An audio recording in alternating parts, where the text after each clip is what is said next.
Welcome to another quick tip video. In this video, we will show you how to create a perspective on a rug with Irfanview. I'm inside my Studio Online account where Irfanview is already installed. If you own the desktop version of Studio, you can install Irfanview, which is a free photo editing software, and you can download that from your Customer Hub account. But if you're a Studio Online user, you already have this installed for you. So we'll click on Irfanview, open that up. That already have a file, a rug, saved from an internet search. So we'll go Open, File, Open, and I have them right on my desktop in my folder Irfanview Video. And I'm going to bring up this rug, open it up. And as it opens, you can see that we need to correct that since it would not look good in Studio. So we'll click on Image. We'll come all the way down to Adobe 8BF plugins. And we'll slide over to Perspective Transformations.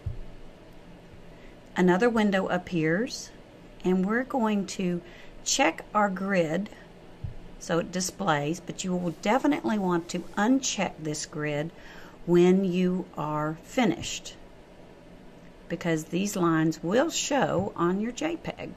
So we're going to push it up, and we're going to take up about 2 blocks. Looks pretty good. Just keep your hand in the center. That cursor forms a hand. Just push straight up on that line, and if you need to redo it again, that's okay. Now let's uncheck that box so the grid goes away before you click OK. If you accidentally leave the grid on there and click OK, you just need to redo it again because you can't get that grid off. So click OK. The next thing we want to do is crop it. So we're going to, with Irfanview, all you do is start drawing a box. So click, hold. Well, let me start it again. Click, hold, and drag. And I missed a little up at the top.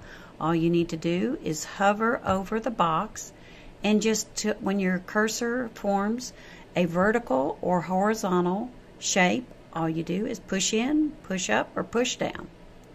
Now we'll go up to Edit, and we will select Crop Selection, not Cut Selection, Crop Selection. Now we have our perspective.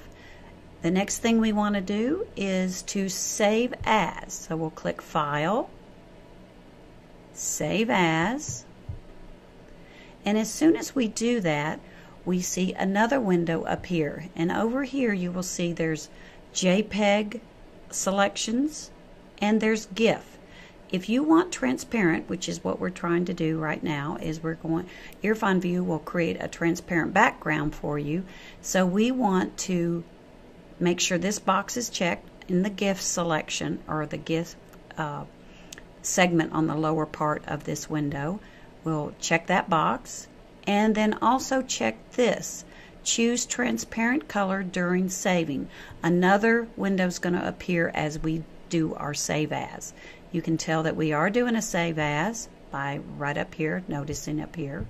And you can append the name if you want and say perspective. And we don't have any other GIFs, so that's why. So make sure you choose GIF. Cannot be a JPEG. JPEGs don't allow you to do a transparent background. Now press Save.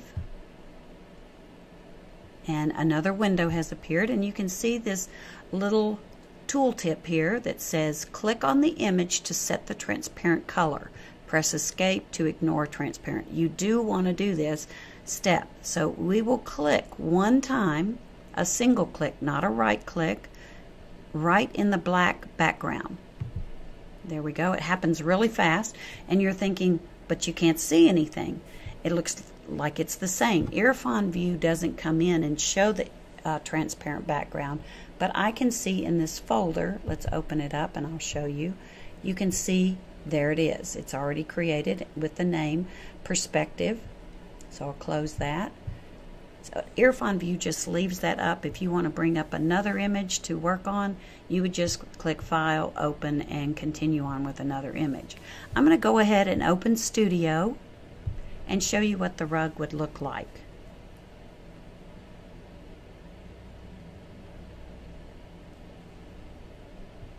We'll bring a wall template over. This is my favorite wall template. I think I'm in the 8-foot ceilings. It seems like I'm never in the 8-foot ceilings, but I just brought that over. We'll click on Page Setup here, and we'll change this to Legal, since this template is a legal template. Click OK, and we'll position it in the middle. Now the next thing we need to do is click Import Image, and our cursor is a crosshair. We click in our workspace, and it happens to be right in our folder, or we could have gone to the desktop if we wanted by clicking up one level and get to the desktop, but it happens to be in the right folder. And of course we want the perspective rug, not this rug, because it would look like it's standing straight up in the room. So click Open and move your rug to wherever you want, and all the way down if you want. And if you wanted it to be a little bigger, you could push it, bring it up a little bit. You can also stretch it out to fit the room. I think that looks pretty good. If you're not a Studio Online user, you won't have this plugin installed. We have instructions and the link to download the plugins on the forum. Thanks for watching our quick tip video on creating perspectives with Irfanview.